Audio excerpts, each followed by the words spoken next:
Looking back, I can see now that my seemingly idyllic Connecticut childhood was built on a foundation I hadn't fully understood.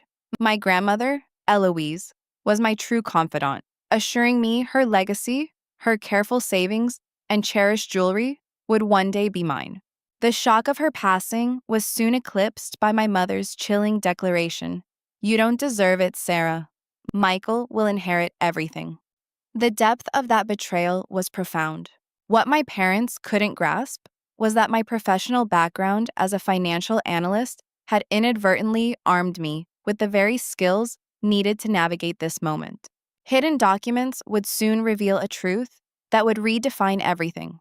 Growing up in a comfortable two-story colonial house in Westport, Connecticut, life was marked by the rhythms of the seasons and established family customs. 15 minutes away lived my grandmother, Eloise, in the same residence where she had raised my father.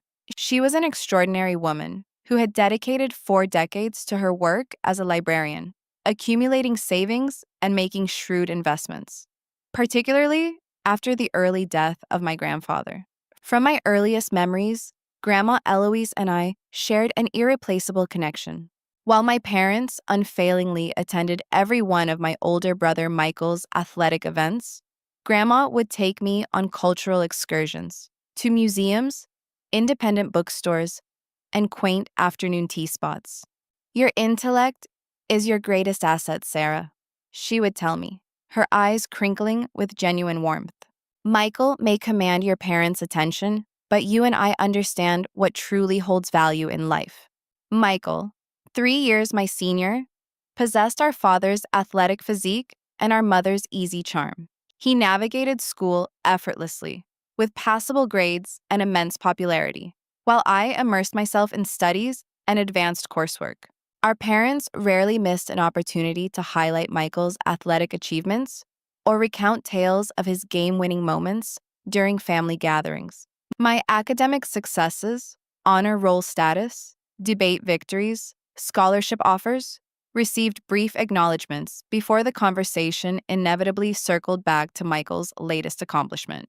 It was in Grandma Eloise's proud smile, as I showed her my report cards or shared my aspirations of a career in finance, that I found validation. "You mirror so much of myself," she would say, showing me her meticulously maintained financial ledgers and the antique jewelry collection that represented generations of women in our lineage. When I was 16, during one of our customary Saturday teas in her sun-drenched room overlooking her cherished garden, my grandmother took my hand and conveyed a promise that resonated deeply. "Sarah, when I am gone, everything here will become yours. My savings, the jewelry, this very house. Not simply because you are my only granddaughter, but because you are the one person who truly grasps the meaning behind these possessions. Independence, security, and the narrative of our family." At the time, the full weight of her words eluded me, but they served as a source of solace during the often solitary years of high school, when framed photos of Michael, the homecoming king, dominated our living room, while my scholarship notifications were tucked away in a kitchen drawer. Upon graduating summa cum laude from Boston College with a degree in finance, I secured a position as a financial analyst at a reputable firm in New York City. The irony was not lost on me. The skills I was cultivating, scrutinizing financial documentation, tracking investments, comprehending banking regulations, would eventually become the very tools needed for a conflict I did not yet foresee. Meanwhile, Michael drifted between various occupations. After barely graduating from a state college our father had intervened to secure his admission to. He briefly worked at our father's insurance agency before being mysteriously reassigned, then pursued real estate for 6 months before abandoning it. Despite this pattern of professional instability, our parents continued their unwavering support, both emotionally and, as I would later discover, financially. Every Sunday dinner at my parents' home featured updates on Michael's latest venture or relationship, with only minimal interest shown in my consistently advancing career or the apartment I had diligently saved for and acquired independently in Brooklyn. Throughout this period, my weekly visits to Grandma Eloise remained a vital emotional anchor. As she entered her late 70s, our roles gradually shifted. I began assisting with household duties, reviewing her investment portfolio when she sought a younger perspective, and accompanying her to medical appointments. During these years, she would occasionally reiterate her promise, indicating where important papers were kept and explaining the historical significance of specific jewelry pieces.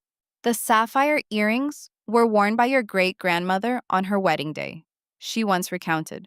And one day, you will wear them on yours. These quiet interludes with my grandmother, absorbing our family's history and her financial sagacity, were unknowingly preparing me for a future confrontation I could never have anticipated. Grandma Eloise's health began to deteriorate shortly after her 83rd birthday. Initial instances of forgetfulness progressed into a serious heart condition, requiring frequent monitoring. As her mobility diminished, I adjusted my work schedule to spend 3 evenings weekly at her house, preparing meals, organizing medications, and simply offering companionship. Michael, despite residing only 20 minutes away compared to my hour-long commute from Brooklyn, visited perhaps once a month, usually coinciding with our parents' planned visits. "Don't concern yourself with Michael," Grandma would say when I expressed frustration over his absence. "He takes after your father." Neither of them could ever sit still in a quiet room with an old woman. She would wink, but I sensed the underlying sadness in her humor. On a crisp October afternoon, during my 3rd year at the financial firm, Grandma asked me to drive her to her attorney's office. "It's time to update my will," she explained as I helped her settle into my car. "I want to ensure everything is perfectly unambiguous." I sat quietly in a corner as Grandma spoke with Mr. Harmon, her lawyer of 30 years. "I wish to be explicit that my granddaughter, Sarah Mitchell, is to inherit my entire estate," she stated firmly. "The house, all bank accounts, investment portfolios, and particularly my jewelry collection. My son Daniel and his wife have ample provision through life insurance policies established years ago. And my grandson Michael has received substantial financial aid for his education and various ventures." Mr. Harmon nodded, making notes. "And you are entirely certain about this distribution, Mrs. Mitchell? No provisions for your son or grandson?" Grandma's voice was unwavering. "Sarah is the sole person who has demonstrated genuine dedication to preserving our family's legacy. She has spent years learning the history of each jewelry item, the story of this house, and has assisted me in managing my finances with respect and diligence. This is not about favoritism. It is about entrusting these assets to the individual who will truly appreciate their value." On the drive home, Grandma reached over and gently patted my hand. "I have also named you as the direct beneficiary on my bank accounts and investment portfolio," she said. "The house and physical belongings will require probate according to the will, but the financial accounts will transfer to you immediately. I've left detailed instructions with the banks outlining my wishes." I attempted to express discomfort discussing her mortality, but she quieted me with a soft squeeze of my hand. "It is all arranged, dear. Just promise me you will use some of it to finally take that trip to Paris you've dreamed of since you were 12. As her condition worsened, I began spending more nights on the pull-out sofa in her living room, rushing back to the city for my 8 a.m. meetings after confirming her morning nurse had arrived.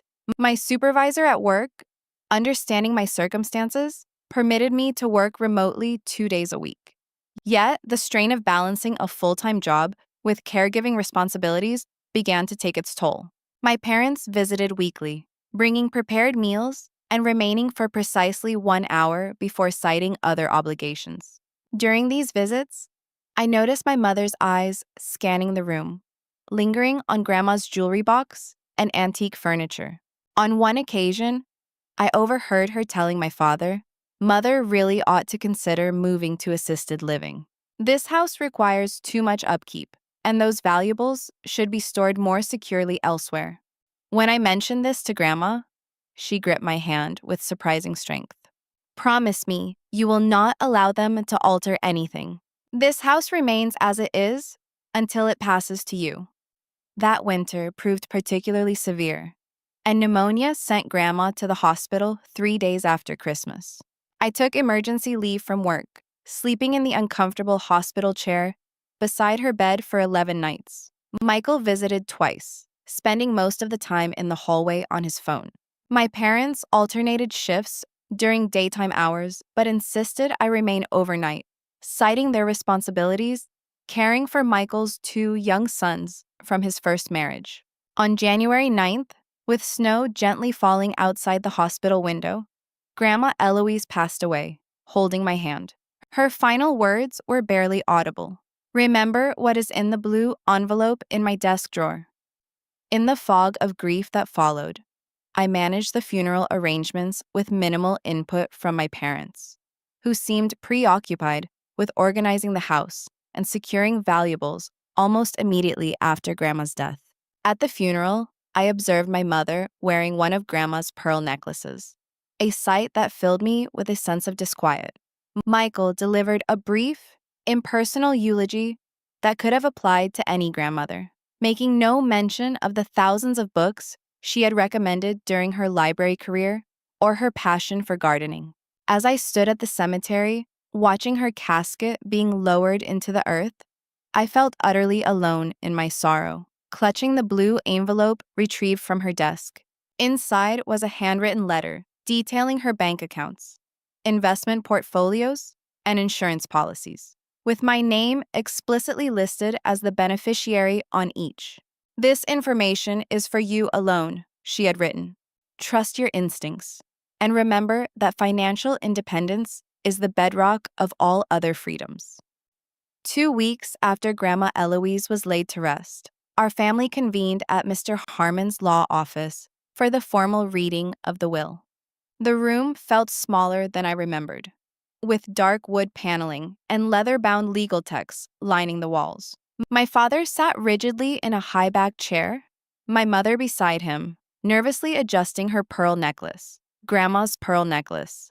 Michael slouched in his seat, occasionally checking his phone, despite Mr. Harmon's pointed glances. I had dressed carefully that morning in a charcoal gray suit, the same one I wore for important client meetings, drawing strength from its professional composure.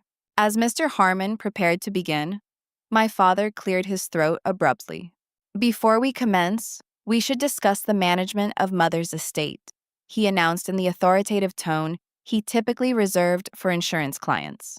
Mr. Harmon paused, his fountain pen poised over the document. I believe that is precisely why we are gathered today, Mr. Mitchell, to review your mother's wishes regarding her estate. My father waved his hand dismissively. Yes, but as executive, I will oversee the distribution of assets, and we have collectively reached some family decisions. This was the first I had heard of my father being named executive, and a knot of confusion formed in my chest. Grandma had clearly stated during our visit to this very office that she had appointed me. Before I could speak, my mother interjected. We believe it is in the family's best interest to manage affairs our way, rather than adhering to outdated instructions Eloise might have left. She wasn't always thinking clearly in her final months. The room seemed to sway slightly as I absorbed her words. Mr. Harmon's expression remained professionally neutral, but I noticed his eyebrows subtly rise. Mrs. Mitchell, I assure you, Eloise was of sound mind when she updated her will last October. Perhaps we should proceed with the reading to clarify her intentions. My mother's smile tightened. Of course, but Daniel will make the final determinations regardless. We are simply ensuring fairness for the entire family. My stomach clenched as Mr. Harmon began reading, confirming precisely what Grandma had conveyed to me. The entirety of her estate was bequeathed to me, with specific mention of the jewelry collection continuing the tradition of female heirlooms. I was named executive, not my father. As Mr. Harmon continued reading, my father's face grew visibly red, and my mother's knuckles whitened as she clutched her purse strap. When the attorney finished, an uncomfortable silence pervaded the room until my father spoke. Well, that represents Eloise's viewpoint. But we shall handle matters differently. The house will be sold, and the proceeds will be divided more appropriately among the family. My voice, when it finally emerged, was steadier than anticipated. That is not what Grandma desired. She was unequivocally clear about her wishes, both in the will and in her direct conversations with me. My mother turned to me with a coldness I had never witnessed directed my way. Sarah, you have always been so self-centered. Did it ever occur to you that your grandmother wasn't thinking rationally? That she was manipulated during her vulnerable final years by the person spending the most time with her? The accusation struck me like a physical blow. Manipulated? I was caring for her when everyone else was too preoccupied. My father interrupted, his tone leaving no room for dissent. That is sufficient, Sarah. We have decided. The house sale proceeds, and remaining assets will go to Michael. He has a family to support, and your grandmother would have wanted to provide for her great-grandchildren. Michael finally looked up from his phone, a faint smirk beginning to form at the corner of his mouth. It simply makes practical sense, sis. You have your prestigious finance career and apartment. I have children and a new business venture requiring capital. I turned to Mr. Harmon, desperately seeking an ally. This cannot be legal. The will is explicit. He shifted uncomfortably. While the will expresses Mrs. Mitchell's intentions, if the family mutually agrees to an alternative distribution and the executive approves, my father interrupted. Which I do. It is settled. The room seemed to spin as I struggled to comprehend what was happening. But Grandma designated me executive, not Dad. My mother stood abruptly, gathering her coat. Daniel possesses power of attorney from before your grandmother's passing. We have already commenced the process of transferring assets. The jewelry has been relocated to our safety deposit box for proper valuation. I felt as though I had been immersed in ice water. You took her jewelry? Those pieces were intended for me. They have consistently passed from woman to woman in our family. My mother's expression hardened into something utterly unfamiliar. You are not deserving of it, Sarah. You have always perceived yourself as superior to this family, with your degrees and city apartment. Michael requires this more than you. I looked at my brother, searching for any hint of discomfort with this betrayal, but found only thinly veiled satisfaction. My father stood, signaling the conclusion of the discussion. It is decided. We will manage the sale of the house and distribution of assets. Michael will receive the proceeds as an investment in his future and his children's education. As we exited the office, Michael lingered, placing his hand on my shoulder in a gesture of feigned sympathy. Do not worry, sis. I will permit you to borrow the pearl necklace for special occasions. I shrugged his hand away, too stunned to formulate a coherent response. In the parking lot, I watched my parents and brother depart in their respective luxury vehicles, my brother driving a brand new SUV I hadn't seen before, while I stood alone with the devastating realization that the family I had believed I knew was an illusion. The blue envelope in my bag suddenly felt oppressively heavy. A final message from the only family member who had truly offered unconditional love. The drive back to my Brooklyn apartment passed in a blur of highway exits and traffic lights, tears occasionally obscuring my vision as the reality of what had just occurred sank deeper into my consciousness. By the time I unlocked my door, the emotional weight had become physical, and I collapsed onto my sofa, still wearing my coat. For 3 days, I barely left my apartment, calling in sick to work for the first time in my professional life. My phone accumulated increasingly impatient texts from my parents, demanding I cease being dramatic and accept the family's decision. Michael sent a single message, a photograph of Grandma's antique mahogany writing desk, now situated in his home office, captioned, "Thanks for understanding, sis."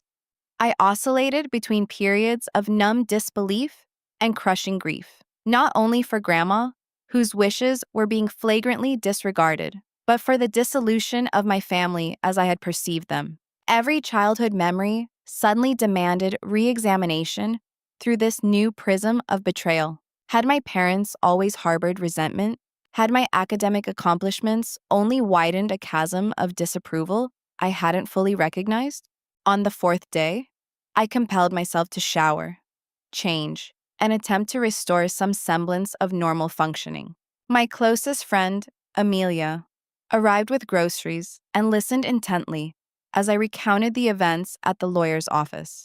"That cannot possibly be legal," she insisted, indignation coloring her voice.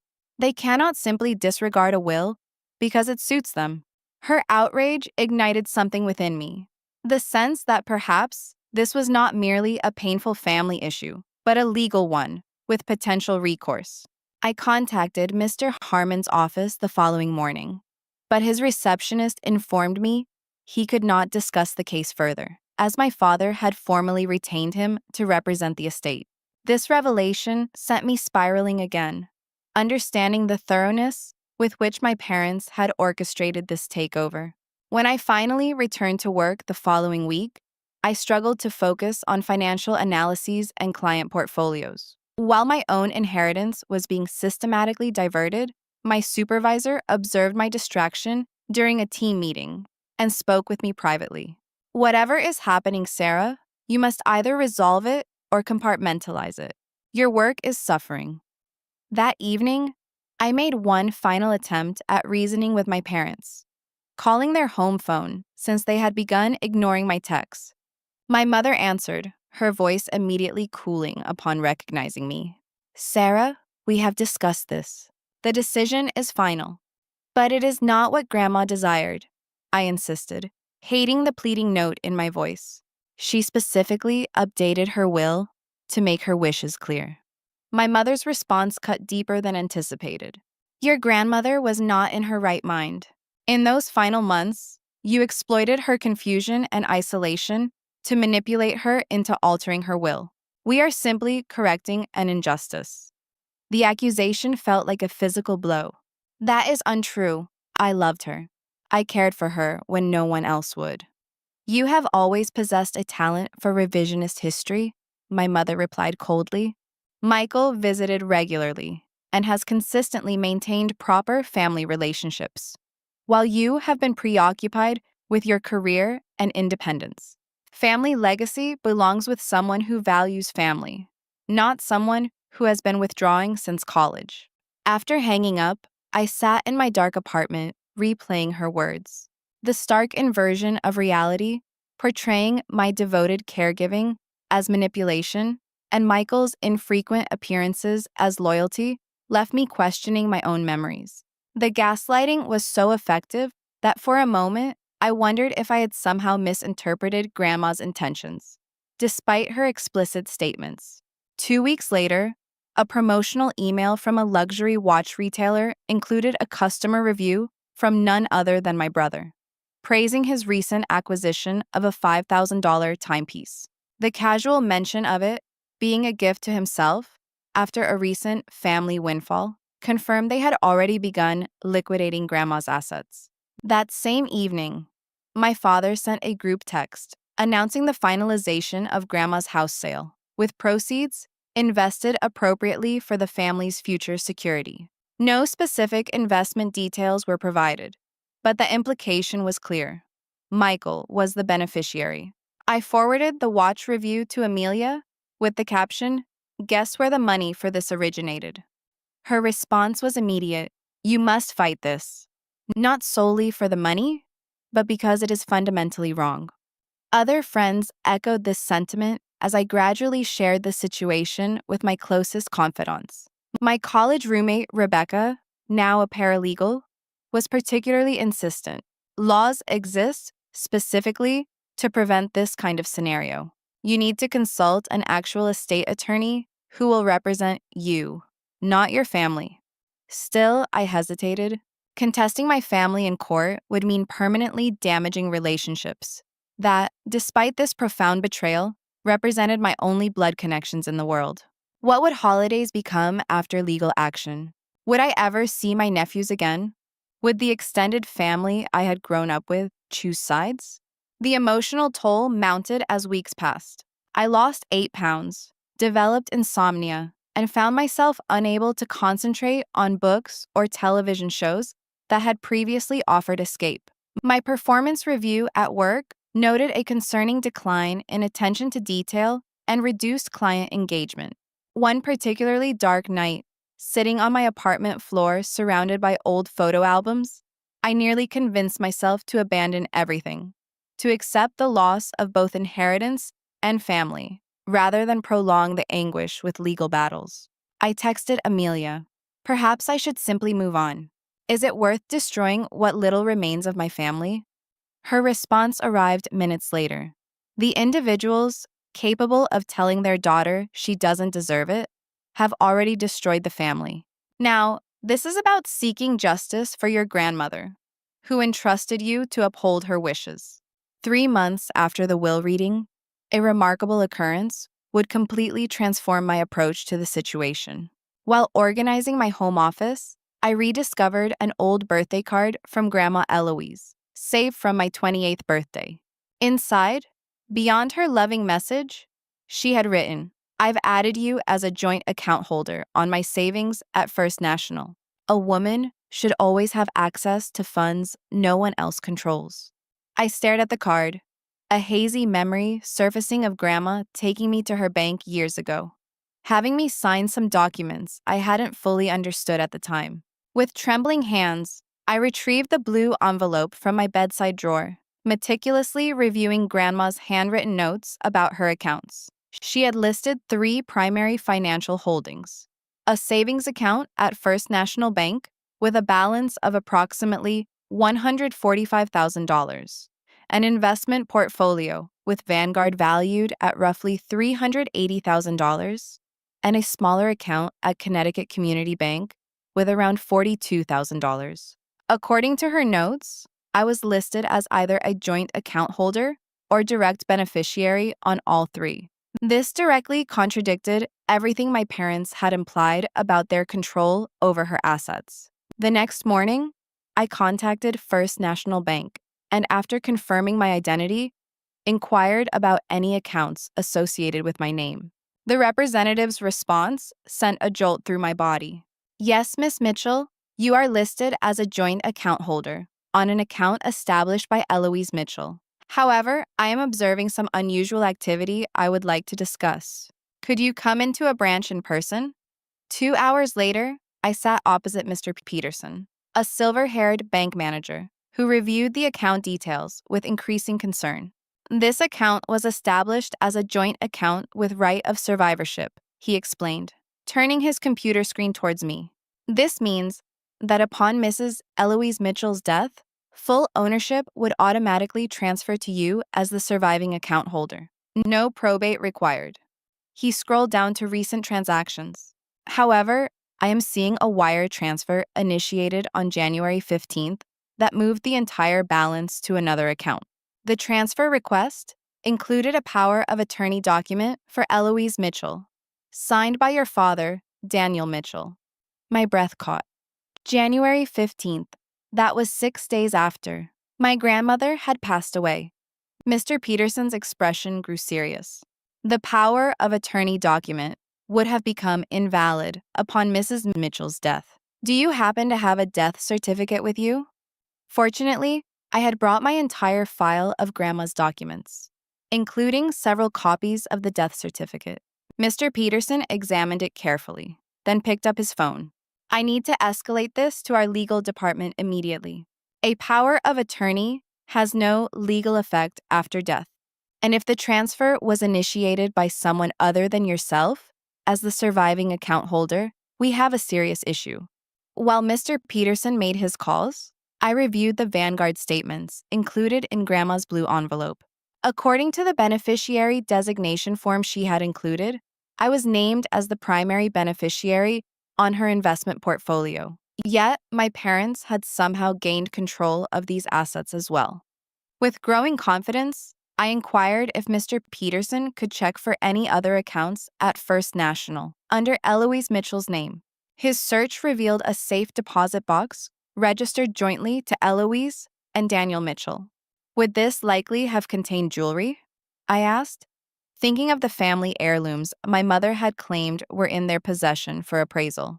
We do not track the contents, Mr. Peterson replied, but customers typically utilize safe deposit boxes for valuables, important documents, or jewelry.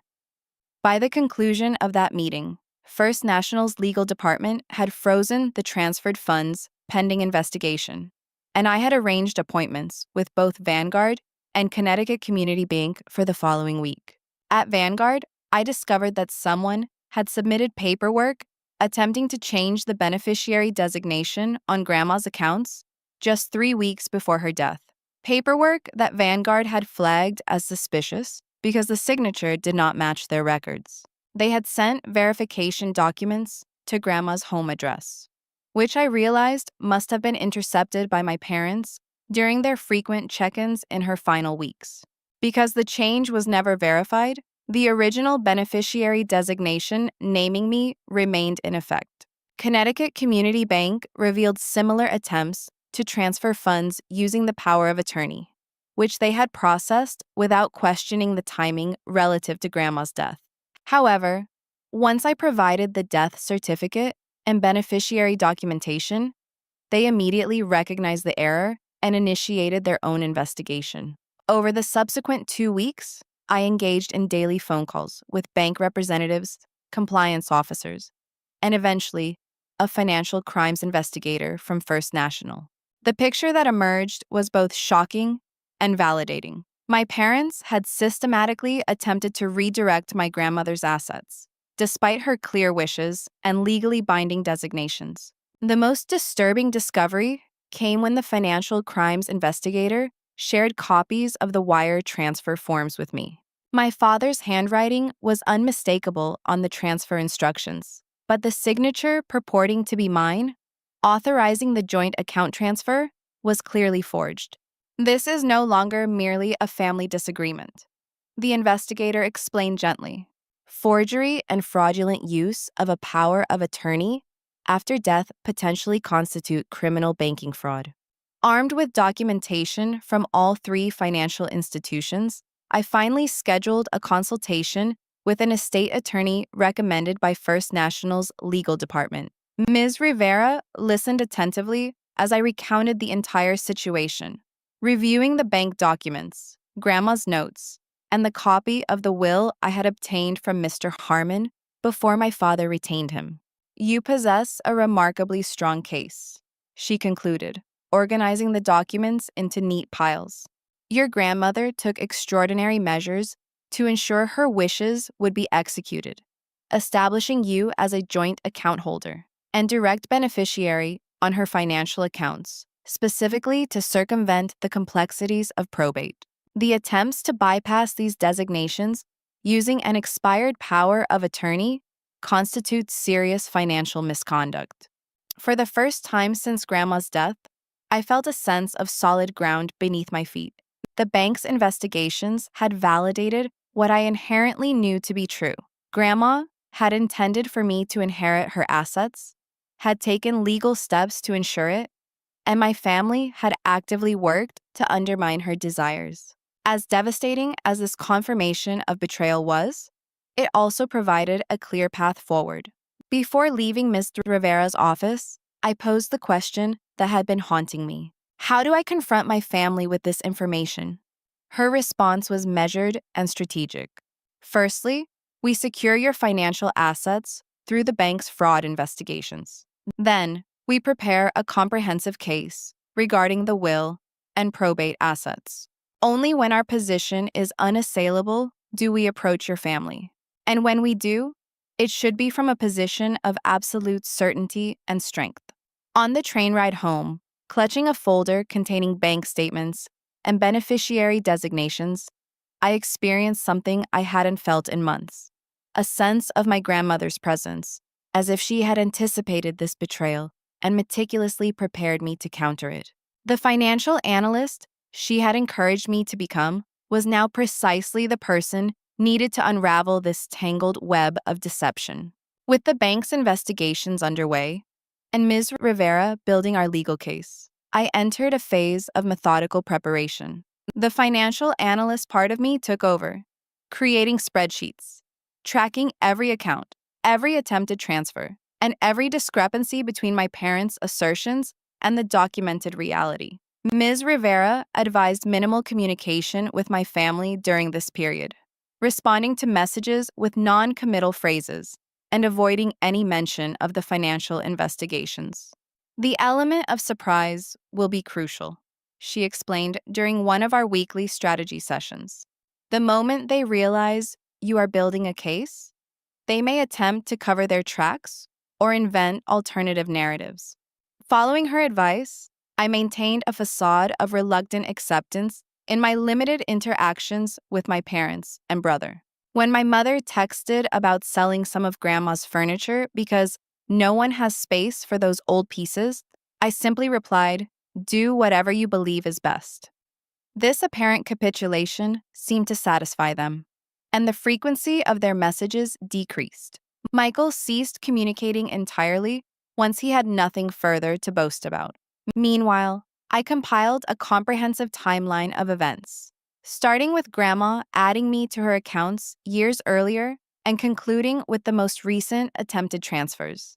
I gathered phone records documenting the hundreds of hours spent at Grandma's house during her final years, medical records listing me as her emergency contact, and receipts for groceries and medications I had purchased for her care.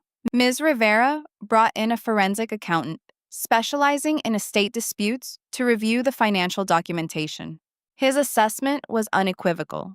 The pattern here indicates a deliberate misdirection of assets contrary to the legally established beneficiary designations. The fact that attempts to change these designations commenced in the weeks preceding death suggests premeditation. By the end of the second month of investigation, First National Bank had not only frozen the transferred funds, but had entirely reversed the transaction, returning the money to the original joint account, now solely in my name. Their fraud department provided a formal letter stating they had found compelling evidence of unauthorized activity and improper use of an expired power of attorney. Vanguard followed a similar procedure, confirming my status as the rightful beneficiary and initiating the transfer of the investment portfolio into my name. Connecticut Community Bank took slightly longer due to its smaller legal department, but eventually reached the same conclusion. The responses from the financial institutions provided Ms. Rivera with the necessary leverage to address the probate matters. Grandma's house, which had been sold, her jewelry collection, which my mother now frequently wore, and various personal possessions distributed among family members. Now, we need to meticulously document every item you can recall from your grandmother's home, Ms. Rivera instructed. Photos, descriptions, approximate values, anything that helps establish the inventory of the estate that should have passed to you through the will. I dedicated a weekend to creating a detailed catalog of Grandma's possessions. From the sapphire earrings my great-grandmother had worn on her wedding day to the first edition classic novels Grandma had collected throughout her career as a librarian. For items I lacked photos of, I found similar examples online to include as visual references. As this documentation phase continued, the bank representatives and I developed a rapport, with several expressing personal outrage at what had transpired. Mr. Peterson at First National was particularly supportive, occasionally calling simply to check on my well-being and providing updates on their investigation. During one such call, he mentioned something that would prove instrumental. Our fraud department has completed their review of all accounts associated with your family members, and we've discovered something interesting. It appears your parents have been experiencing financial difficulties for some time. There are multiple overdraft incidents, several maxed out credit lines, and a pattern of high-interest short-term loans over the past 2 years. This information provided crucial context for their desperate actions. A week later, Ms. Rivera's investigator uncovered public records of a pending bankruptcy filing for my brother's failed business venture. A filing dated just 3 weeks after Grandma's death that mysteriously never proceeded to court. The picture was becoming clearer. My family hadn't simply wanted Grandma's assets out of malice or favoritism, they had needed them to resolve significant financial troubles. This realization brought a strange mixture of emotions, a deeper sense of betrayal that they would steal my inheritance to solve their self-created problems, but also a sad understanding of the desperation that might drive such actions. With all financial accounts now secured and substantial evidence compiled regarding the probate assets, Ms. Rivera and I discussed the final approach. We have 2 courses of action, she explained during a strategy meeting in her office. We can proceed directly to litigation, filing complaints in probate court and potentially pursuing criminal charges for the fraudulent financial activities.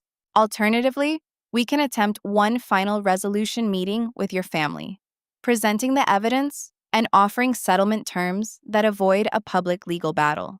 The thought of confronting my family across a conference table, armed with evidence of their betrayal, sent a wave of anxiety through me. Yet, the alternative, a protracted court battle that would permanently sever any possibility of reconciliation, seemed equally daunting.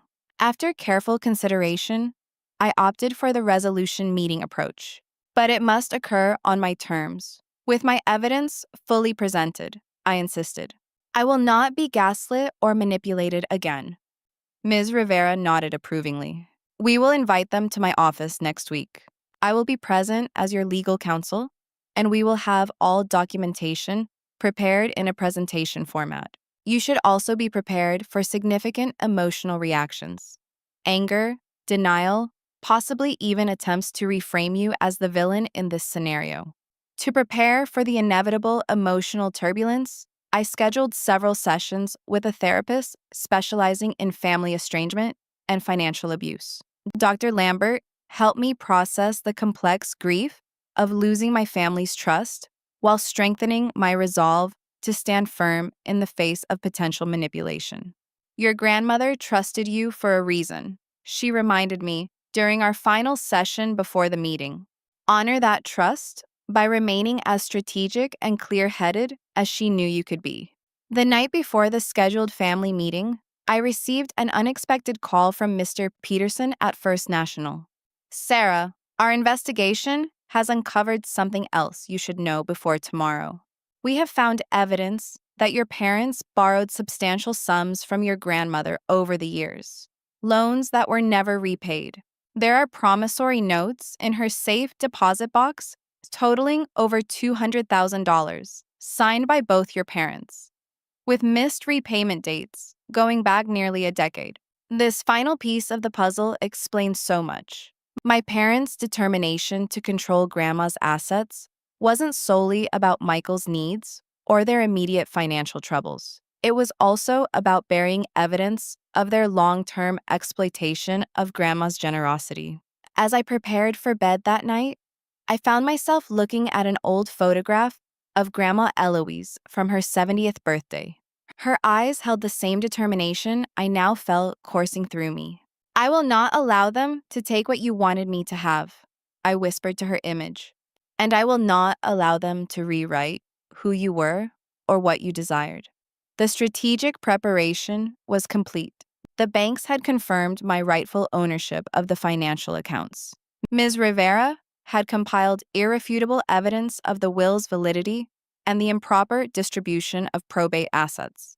All that remained was to present this information to my family and witness the unraveling of their carefully constructed narrative, a confrontation I had been preparing for mentally and emotionally for months. As I drifted to sleep, I felt a curious sense of calm. Tomorrow wouldn't be about retribution or even reclaiming assets. It would be about honoring Grandma's wishes and standing firmly in the truth she had entrusted to me. Rather than convening at Ms. Rivera's office as originally planned, I made a last-minute strategic decision that surprised even my attorney. I want this to happen at their house, during one of their Sunday family dinners, I explained. They will be on their territory, feeling comfortable and in control. That is when the truth will have the most significant impact. Ms. Rivera raised her eyebrows but nodded slowly. Psychologically, that is indeed quite powerful. They will not anticipate a confrontation in their safe space, and they will have nowhere to retreat. I texted my mother that evening. I have been contemplating things and would like to join Sunday dinner this week. I believe it is time we moved past our disagreements. Her response arrived swiftly, almost eagerly. Of course, dear. We have missed you. Michael and the boys will be here too. 6 o'clock. The calculated warmth in her message made my stomach turn, but I replied with matching feigned enthusiasm. The next step involved coordinating with the bank representatives who had been investigating my case. Mr. Peterson agreed to be available by phone at precisely 7:30, the time when Sunday dinner typically transitioned to coffee and dessert in my parents' household. The bank's fraud investigator provided a detailed summary document that Ms. Rivera helped me condense into clear, undeniable talking points. By Sunday afternoon, everything was prepared. I dressed carefully in a simple black dress that projected both professionalism and appropriateness for a family dinner, securing Grandma's small diamond earrings, the only piece of her jewelry I had in my possession, in my ears. These had been a college graduation gift given directly to me years before her death, something my mother could not claim as part of the estate. I arrived at my parents' colonial-style home in Westport at precisely 6 o'clock, a bottle of wine in one hand, and my phone, pre-scheduled with calendar alerts for each phase of my plan, in the other. My mother answered the door with a performance of maternal affection, embracing me as if the past 6 months of conflict had never occurred. Sarah, darling, we are so delighted you have come around. Family is everything after all. The dining room appeared exactly as it always had for Sunday dinners. My mother's formal china, polished silver, and crystal glasses arranged perfectly on the antique mahogany table that had belonged to my father's family for generations. The familiar setting created an almost surreal contrast to the confrontation I knew was imminent. My father greeted me with a stiff nod from the head of the table, while Michael barely looked up from his phone upon my entrance. His two sons, aged 7 and 5, were engrossed in tablets in the living room, the glow of the screens illuminating their small faces. Throughout the appetizer and main course, I maintained pleasant conversation, inquiring about my nephew's school activities and my father's golf game, as if nothing were amiss. My mother, clearly relieved by my apparent capitulation, became increasingly animated, detailing her plans for redecorating the living room with proceeds from selling some of those outdated pieces from your grandmother's collection. I noticed she was wearing Grandma's sapphire necklace, the companion piece to the earrings that should have been mine, and forced myself to compliment it, as if I did not recognize its origin. That necklace is lovely, Mom. Is it new? The flicker of discomfort across her face was swiftly replaced with practiced nonchalance. Oh, this old thing? It was your grandmother's, of course. I believed it ought to be worn, rather than sitting in a box somewhere. As my father carved the roast beef, a task he performed with the same methodical precision he applied to all aspects of his life, I observed a gleaming watch on his wrist that I did not recognize. Further confirmation of how they had spent my inheritance. At precisely 7:25, as my mother began clearing dinner plates to prepare for dessert, my phone alarm vibrated silently in my lap. I excused myself to use the restroom, where I took 3 deep, centering breaths before sending the pre-arranged text to Mr. Peterson. Ready? Returning to the dining room as my mother served apple pie. Grandma's recipe, ironically, I waited until everyone was seated before speaking. Before we continue, there is something important we need to discuss. My father's fork paused halfway to his mouth. If this concerns your grandmother's estate again, Sarah, that matter is closed. I smiled with a calmness that seemed to unnerve him. Actually, it is very much open. I have spent the past few months collaborating with First National Bank, Vanguard, and Connecticut Community Bank to unravel some concerning financial activities. My mother's face drained of color. What are you talking about? I reached into my purse and withdrew a single folded document, the fraud investigation summary from First National. I am referring to the fact that Grandma made me a joint account holder on her savings account years ago. Upon her death, that account legally transferred into me. Not to the estate, not to Dad as executive, but directly to me as the surviving account holder. My father's expression hardened. Your grandmother was not thinking clearly when she did that. We have rectified an oversight. Interesting perspective, I replied, unfolding the document. First National's fraud department holds a different view. They have determined that the wire transfer emptying that account 6 days after Grandma's death, utilizing an expired power of attorney, constituted banking fraud. Michael finally looked up from his phone, alarm registering on his face. Dad, what is she referring to? I continued before my father could respond. Similarly, Vanguard has confirmed I am the sole beneficiary on Grandma's investment portfolio, despite someone attempting to change that designation in her final weeks. Using a signature their verification department flagged as inconsistent with their records. My mother stood abruptly, her hands shaking slightly as she gripped the back of her chair. This is absurd. You are distorting things to create drama, as usual. Am I? I pulled out my phone, checking the time. It is 7:30. Mr. Peterson, from First National's Fraud Investigation Unit, is anticipating my call to discuss their findings directly with this family. The blood drained from my father's face. You have involved the bank's fraud department, Sarah? This is a family matter. It became more than a family matter when you forged my signature and misused a power of attorney, I replied, dialing the number. Putting the phone on speaker, I placed it in the center of the dining table. Mr. Peterson answered on the second ring, his professional voice filling the suddenly silent dining room. Good evening, Sarah. Are your family members present as discussed? Yes, Mr. Peterson. I am here with my parents, Daniel and Elizabeth Mitchell, and my brother Michael. Good evening, everyone. I am Robert Peterson, Vice President of Security and Fraud Prevention at First National Bank. I am calling regarding the investigation into account activities following Eloise Mitchell's death on January 9th. My father attempted to interject with his authoritative insurance salesman voice. Mr. Peterson, there appears to be a misunderstanding. As executive of my mother's estate, Mr. Peterson cut him off firmly.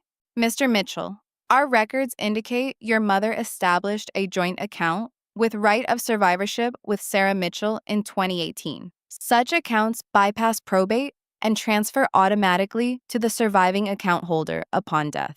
Our investigation has confirmed that the power of attorney document used to transfer funds from this account on January 15th was no longer valid, as powers of attorney terminate upon death. The silence in the room was absolute. Even my nephews had wandered in from the living room, sensing the tension. Mr. Peterson continued, his voice matter of fact. Furthermore, the signature purporting to be Sarah Mitchell's on the transfer authorization has been examined by our forensic team and determined to be fraudulent. These findings have been documented and shared with our legal department, who are prepared to proceed with appropriate actions unless the matter is resolved privately among family members. My mother's hand flew to her throat, fingers clutching Grandma's sapphire necklace. This is a misunderstanding, she whispered. Daniel was only doing what Eloise would have wanted. Mr. Peterson's response was measured but firm.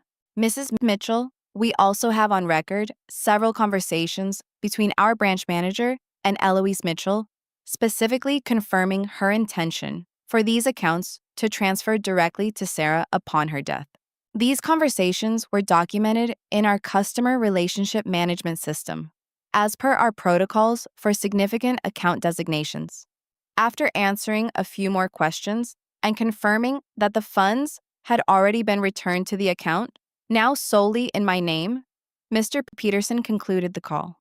I trust this information helps clarify the situation. Sarah, please contact me if you require any further documentation or assistance. The room remained silent for several seconds after the call ended. My father stared at the phone as if it might explode, while my mother had sunk back into her chair. Michael's expression had transformed from alarm to calculation, likely assessing how this affected his financial standing. Finally, my father spoke, his voice noticeably less confident. Sarah, surely we can manage this within the family. There is no necessity for banks and lawyers and fraud investigations. I met his gaze directly. I have already managed the financial accounts. First National, Vanguard, and Connecticut Community Bank have all reversed the improper transfers. Those funds are secured.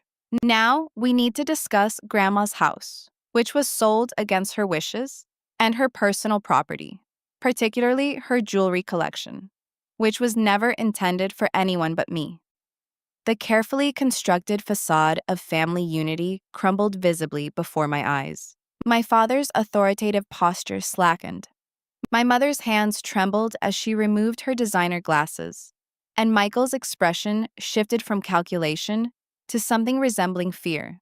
The silence stretched uncomfortably until my mother attempted to salvage the situation. Sarah, regardless of some banking technicality, you must understand we were acting in the best interest of the entire family. Michael has the boys to consider, and your career has always been so stable. I had anticipated this exact pivot, the attempt to reframe their actions as family-oriented, rather than self-serving. If that were true, I replied evenly, why wasn't I consulted? Why the secret transfers? The interception of Grandma's mail? The forged signatures? Those are not the actions of people making honest family decisions. My father cleared his throat, reverting to the businesslike tone he used when negotiating insurance claims. Perhaps we acted too hastily, without proper communication. We can discuss a more equitable distribution moving forward. That is not the subject of this conversation, I said, maintaining eye contact. This is about honoring Grandma's explicit wishes, which were for me to receive her estate, wishes you actively worked to undermine. I turned to face Michael directly.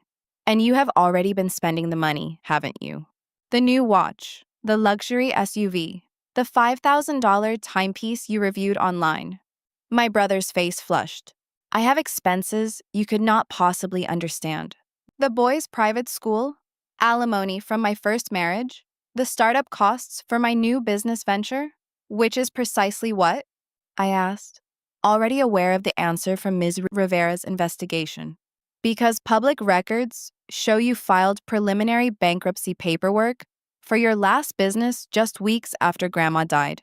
Paperwork that mysteriously never proceeded after you suddenly gained access to new funds. Michael's expression hardened. You have been investigating me? Your own brother? I have been investigating what happened to my inheritance, I corrected him. Every discovery has only confirmed what I already knew.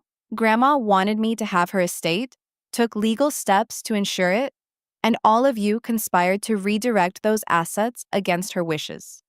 My father abruptly stood, pacing towards the kitchen before turning back. This is escalating unnecessarily, Sarah. What exactly do you want? Money? Fine. We can arrange a payment from what remains of the estate. The condescension in his tone, as if he were still in control, still the authority deciding what crumbs might fall to me, ignited a spark of indignation I had suppressed for months. What I desire is an explanation, I said, my voice steady despite the emotion building in my chest. I want to understand how the people who raised me could look me in the eye at Mr. Harmon's office and declare, "You don't deserve it," while simultaneously stealing what was legally mine. My words hung in the air, met with uncomfortable silence. Finally, my mother spoke, her voice barely above a whisper. We had no alternative, Sarah. We were in need of the funds. The admission struck me like a physical blow. For what?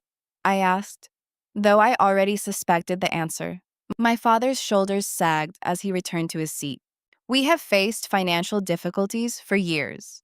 The recession significantly impacted my insurance clients, and I made some ill-advised investment decisions attempting to recover. We remortgaged the house twice, maxed out credit cards, took loans we couldn't repay. Michael stared at his plate, refusing to meet my eyes. As my father continued, Mother was aware of some of it. She loaned us money several times over the years. $215,000, I supplied, recalling the promissory notes Mr. Peterson had mentioned. With signed loan agreements you never fulfilled. My mother's eyes widened. How could you possibly know that? The banks have been exceedingly thorough in their investigation, I replied simply. Those loan documents were in Grandma's safe deposit box, the one you emptied after her death. A heavy silence fell over the table. My father's next words emerged as a reluctant confession. When she updated her will, leaving everything to you, we panicked. We had been relying on her estate to resolve our debts. Without it, we faced potential bankruptcy, perhaps even foreclosure. So you decided to take what was legally mine, I concluded. And Michael, how does he factor into this? My brother finally looked up, a flicker of defiance in his expression. My business was failing. Dad invested heavily in it, loans I couldn't repay. When Grandma died, they offered me a portion of the estate in exchange for not pursuing them for the business loans. The intricate web of financial desperation and deceit was finally becoming clear. And the jewelry? I asked, looking pointedly at the sapphire necklace still adorning my mother's throat. She touched it self-consciously. I always cherished your grandmother's pieces. She knew that. She also knew they were intended to pass down through the women in our family, directly to me, I countered. You yourselves told me countless times, growing up, how the women's jewelry never went to the sons to give to their wives. It passed directly from mother to daughter or grandmother to granddaughter. My mother had no response, her fingers still lingering on the sapphire pendant.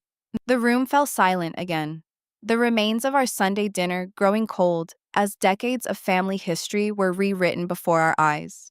My nephews had retreated to the living room, sensing the adult tension, but too young to comprehend its implications. After several moments, I spoke again, my voice softer but no less determined. Here is how we proceed. The financial accounts are already resolved. Those funds have been returned to me as the rightful owner. For the house and personal property, we have two options. I outlined the alternatives Ms. Rivera and I had prepared. Option 1. You provide a full accounting of all items from Grandma's estate, return the jewelry collection and any remaining personal effects, and compensate me for the fair market value of her house, which was sold without my consent as the named beneficiary. My father started to protest, but I held up my hand to continue. Option 2. My attorney files formal complaints in probate court, provides evidence of financial fraud to the authorities, and pursues full legal remedies, which would likely involve public proceedings and potential criminal charges for the banking violations.